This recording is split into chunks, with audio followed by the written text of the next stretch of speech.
Assalamualaikum warahmatullahi wabarakatuh. Segala puji bagi Allah, Tuhan semesta alam, yang menciptakan manusia dengan sebaik-baik penciptaan. Shalawat dan salam semoga senantiasa tercurah kepada Nabi Muhammad SAW, manusia paripurna yang mengenali Tuhannya dan mengajarkan kita untuk mengenali diri sendiri.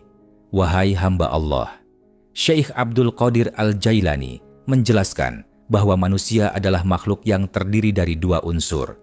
Jasad yang berasal dari tanah, rendah, bersifat fana.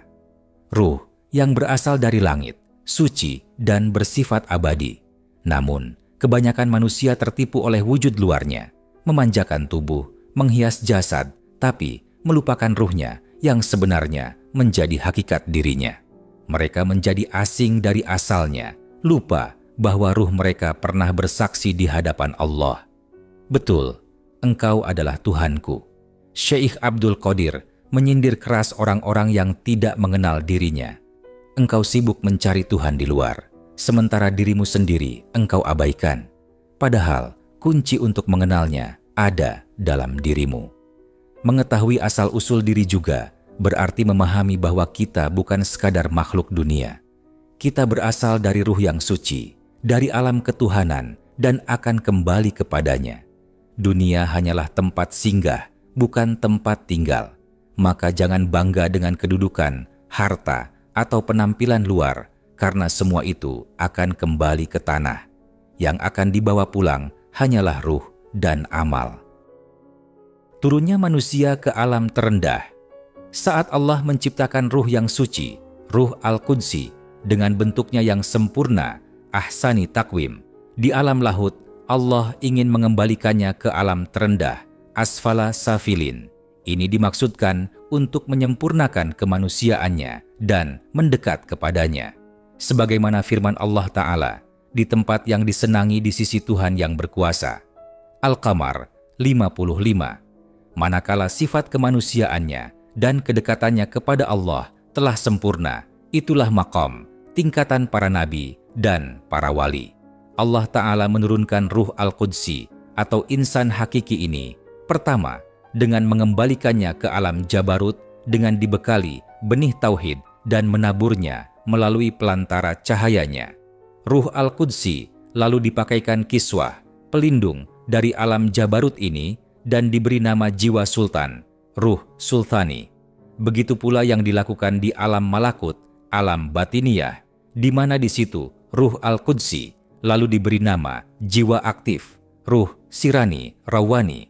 Kemudian ruh Al-Qudsi itu menuju alam materi, alam mulk, di mana ia disebut ruh jismani. Dan di sini Allah menciptakan untuknya pakaian pelindung, kiswah unsyuriyahi, dari cahaya alam al-mulk untuk menyempurnakan wujudnya agar tidak terbakar di alam mulk.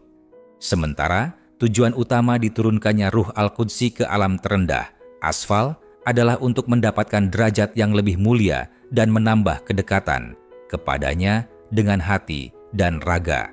Kemudian Allah menaburkan benih tauhid di relung hatinya, sehingga tumbuh kuat menjadi pohon tauhid. Maka, kemudian keluarlah darinya buah tauhid untuk memperoleh keridaan Allah Ta'ala.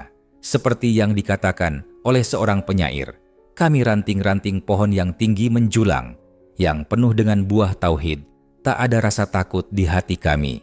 Dan orang-orang yang berjalan ingin melempar batu ke kami, Allah Ta'ala juga menumbuhkan benih syariat di relung hati, agar nantinya tumbuh subur menjadi pohon syariat dan menghasilkan buah derajat, pahala surga melalui amal-amalnya.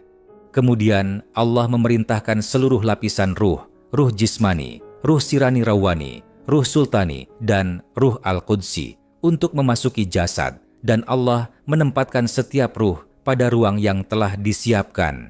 Ruang ruh jismani dalam jasad adalah antara daging dan darah, sementara ruang bagi ruh rawani adalah di hati, al-qalb.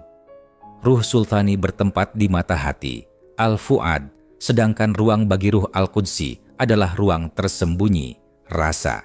Setiap ruh itu memiliki ruang masing-masing di alam jasad, dengan tugas dan urusan yang berbeda-beda. Setiap bagian memiliki potensi, hasil dan manfaat yang mendatangkan keuntungan, baik lahir maupun batin.